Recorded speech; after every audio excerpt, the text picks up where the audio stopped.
D'abord pour vous saluer et vous dire que la commune de Bray-sur-Maulne est très honorée de la visite d'une association aussi éminente. Le mérite est quand même quelque chose, une des belles, la deuxième décoration nationale, qui récompense des activités de toutes sortes, militaires, civiles et autres.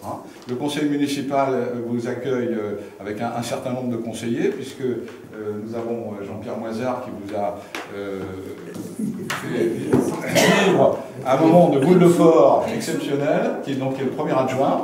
Et puis il y a deux conseillers municipaux, Patrice Monsard qui était en maire avant moi, et Michel Dupont, infatigable et toujours sur la brèche. Le deuxième classe. Ce soir. Oui, mais hyper efficace et hyper motivé comme toujours. Et avec Solange, qui ont prévu pour vivre heureux, vivons cachés, c'est bien connu là.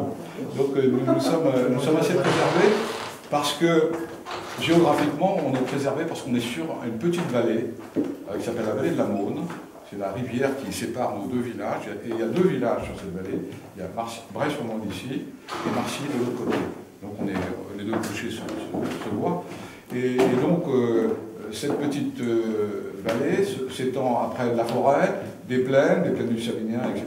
Et on débouche dans cette petite vallée assez curieusement, très préservée parce qu'elle est un peu à l'écart des grands routes, et dont l'habitat a été heureusement, c'est un habitat campagnard, rural. Il n'y a pas de construction immonde partout, il y a très peu de construction. Nous avons maintenu la barre en refusant tout plan d'occupation des sols et carte communale pour éviter justement de créer des zones un peu factices, de construction un peu factice, alors qu'il y a un habitat à restaurer et du reste. Donc cette petite vallée de la Maulne, avec une rivière qui n'est pas longue du tout, qui part, la source est dans la forêt de Château-la-Vallière, à quelques kilomètres d'ici, elle s'écoule tranquillement, et elle débouche dans le Loir, tout le monde connaît le Loir, avant le Lude, donc elle fait quoi, 10 km de long, c'est une belle rivière, pure, puisque nous avons nous placé en première catégorie, et les pêcheurs à la truite le connaissent bien, ceux qui pêchent à la truite, elle est répertoriée comme... Cette commune, c'est une petite commune, moins de 230 habitants. La commune couvre 1200. Nous avons 23 km de routes communales à entretenir et à peu près autant de chemins ruraux qui, pour beaucoup, étaient très longtemps abandonnés et qui aujourd'hui reconnaissent une nouvelle vie avec les chemins de randonnée. Du haut de la colline, sur lequel on a une très très belle vue. Sur la vallée de la Maulne, mais de l'autre côté, on voit jusqu'à la forêt on voit jusqu'à Château-du-Loir, on voit très très loin, et un très joli chemin. Voilà. Et puis ensuite, ces 11 conseillers municipaux se réunissent rapidement après les élections générales pour élire le maire et les adjoints. Le premier adjoint n'a pas de rôle opérationnel, il a plus un rôle de représentation du maire ou en cas d'absence, en cas de maladie, etc. Le premier adjoint prend les rênes. Et puis ensuite, j'ai deux autres adjoints. Un qui s'occupe de la campagne, c'est-à-dire qui est chargé de la bonne organisation et du bon déroulement, de l'entretien de tout ce qui est routes, chemins, fossés, etc., etc. Et puis un troisième adjoint, qui est une jeune femme, qui était la plus jeune première adjointe du département, qui s'appelle Cécile, et qui, elle, chargée du bourg, et du bulletin. Vous verrez, il y a un très joli bulletin, si vous l'avez fait. Et donc, elle s'occupe, alors tous les problèmes de nettoyage de la route, des espaces verts, de l'éclairage, etc., et tous les petits problèmes qui vont avec.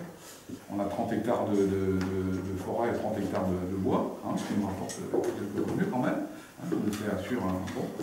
Et puis en cas de coup dur, on coupe quelques bois. Donc tous les conseillers municipaux ont un rôle précis, affecté dans le conseil. Nous arrivons à faire, bon an mal an, l'année dernière, en dépenses d'investissement, 84 000 €. Donc ça permet de conduire les emprunts, etc. Les travaux de l'église que vous avez vus, nous avons refait entièrement la toiture et la charpente de l'église, avec une très belle entreprise que je vous recommande, Martineau, qui est en train d'obtenir son agrément monument historique. Là, nous avons financé une partie, 60%, la commune finance une partie, mais nous arrivons à obtenir, moi j'ai obtenu un crédit de la caisse d'épargne à 0,95% à peu près. remboursable sur 5 ans, ce qui fait qu'à la sortie, quand le mandat va être fini, ça nous fait 10 000 € à rembourser tous les ans, comme on a 35 000, ça nous permet de le faire. Et à la fin du mandat, l'équipe suivante, s'il y en a une, ne sera pas endettée par des choses qui... La communauté de communes gère l'assainissement, l'eau potable, et puis on parle des voiries, etc. Or, à Bray-sur-Maune, comme à Marseille-sur-Maune, puisque nous avons un syndicat avec les deux communes, les maires précédents ont eu la force et le courage et l'énergie d'installer une adduction d'eau potable pour les deux communes, avec 52 km de canalisation, 2 forages, un château d'eau, etc.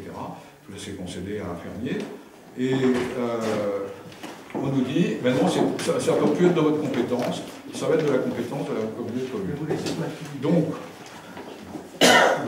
Donc, on va se retrouver avec une communauté de communes qui va nous absorber.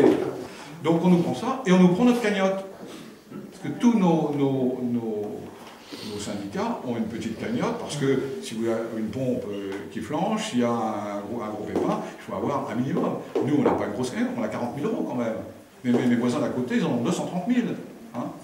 Ça, ah non, tout disparaît. Et on a une eau très peu chère, on a une des eaux les moins chères du département, on va nous remonter l'eau. Pour que ce soit, voilà, c'est toujours la moyenne à la hausse, hein, c'est jamais la moyenne à la baisse. Hein. Bon, donc voilà, ça on le vit très mal, et bonjour madame Villette, on le vit très mal, et on est impuissant, on va être broyé, hein.